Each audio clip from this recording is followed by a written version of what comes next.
We've got Brother John on the radio with us this morning on Cool 101.7, and you're bringing the whole band up to Superior. Part of the band. Part of the band. Yep. All right. We're going to go power trio. There we go. Yeah. So when was the last time that you played in the area? Not too long ago. We were just in Danbury at the casino. Had my brother on that gig with me. Okay. We were at Black Bear not too long ago. So tell us how you started and you got into this. I mean, people that know you're from the area, but people Yes. that don't know you, let's fill them in on when and where you started. Well, like you said, we're playing at Bird's Bar here in South End, Superior, tomorrow night, and or Saturday. And I grew up about 4 blocks away from there. From the bar. Yeah. Wow. So the local gas station there, Spur, where we grew up, and I got caught stealing candy from and all of that. They just closed. They can't prove a thing. They have no evidence. There weren't cameras back then. Yeah, and they're closed now, so it's all good. Oh, okay.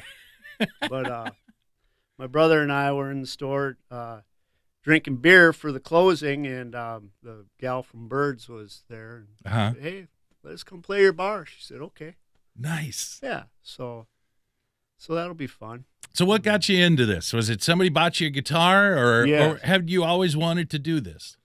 Well, I was 9 years old, I think, and my grandma got me a guitar at a garage sale or something for like $10. Okay. And I just loved it. So, that's how that went. And what was the first stuff you started playing? Were you always attracted to the blues, or was it more of a cover kind of thing? Well, a lot of classic rock and blues. I always really loved blues, but I grew up on a lot of the classic rock. Okay. But my brother and his friends, they all played. So, it's one of them things. And my brother used to make me, he'd show me things I'd have to do the dishes for him or something like that, give him money, and he'd teach me a new April wine lick or something. Okay. But what does your brother say now? Still making you do the dishes? Yeah, no, he moved on he plays bass. Okay. So we switched instruments, but we still play together once in a while. He'll be down to the bar, and he'll probably come and play some songs with us. Okay. So, yeah, you can say the date. It'll be the 16th. February 16th. Yeah. Yep. That way, if somebody's watching this the day of, they can still go. Absolutely. They'll know exactly when it is. Yep. So look now on the website too. So what was your first gig? Where was it at? I believe my first gig ever, my first paying gig anyways, was at the Purple Door or the Green Door in Beaver Bay. Okay. I think that's the Green Door. The Green Door. The Green Door. In Beaver Bay. I don't remember the name of the band. Probably Livewire or something. Okay. And then I think one of my very first gigs I remember was at the Log Cabin. Yeah. Remember that? Oh, yeah. It's probably still there. Yeah. Yeah. And I was at the very first Bayfront Blues Festival. Okay. I remember that.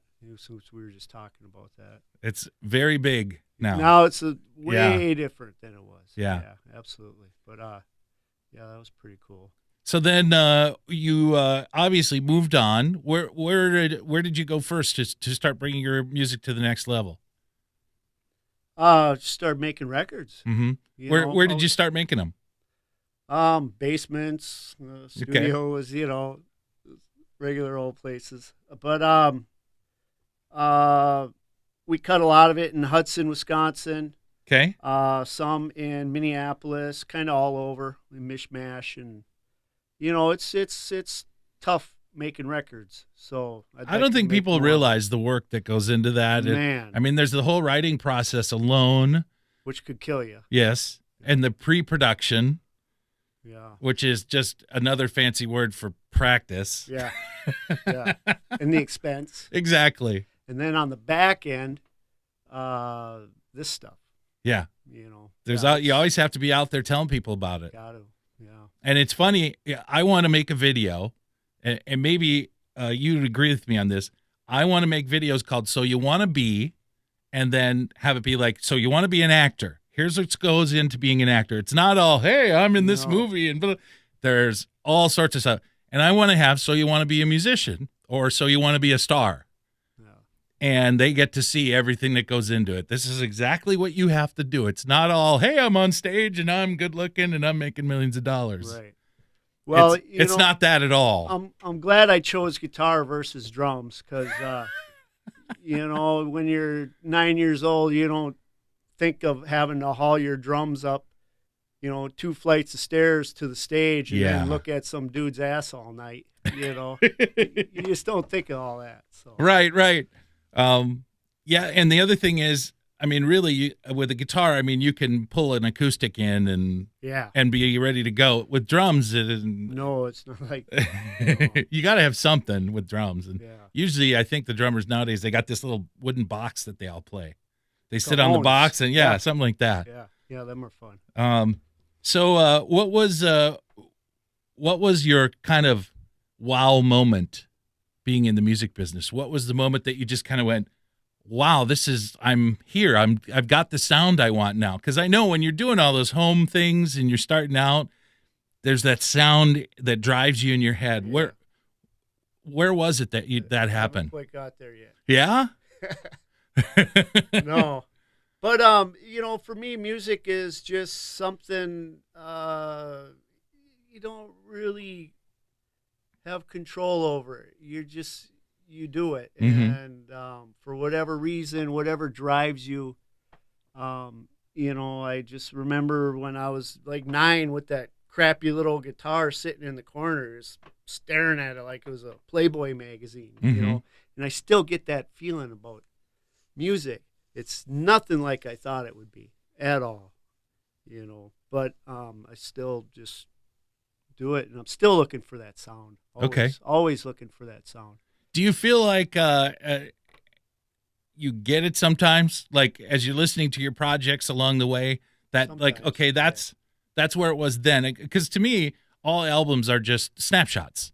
Yeah, That's a good picture of when I visited Paris, yeah, and right. so each album is kind of a snapshot of where you are at the time. Yeah, absolutely. Or songs. Yep. I guess the best way to say when you really think you got it, there's like that release, Mhm. where you're just like, and then a huge void, and you're like, oh, well, now what? Now what do I do? You move on to the next thing. Yeah, you wait for the next inspiration, and then tackle that and go crazy for a while. And, Yep. yeah. So now, who are your influences? Who have been the people that you look up to? Um. Boy, I don't know. Like I say, I grew up on a lot of classic rock stuff, and I still, that's pretty heavily embedded in me. Led Mhm. Zeppelin, Humble Pie, Okay. Black Crowes. Yep. I love all that kind of stuff. I have a Black Crow story for you. Are you a Yes, hear it. Kentucky fan or a Duke fan for Uh, basketball? Neither. Neither? Okay. They are Kentucky fans. So I was at 310 Performance Hall in Nashville, and we were watching Duke against Kentucky, and Christian Laettner, when he sunk the shot, Mm-hmm. we were all thinking, "Oh my God, Kentucky's finally going to beat Duke. They're going to beat Duke." And we were watching, and then foop, foop, foop, in, done. Duke won. And we were like, "Really?" And we were all just sitting there just griping about him, and we were like, "Man, we hate Christian Laettner. We hate Christian Laettner." And then Minnesota drafted Christian Laettner in the first round.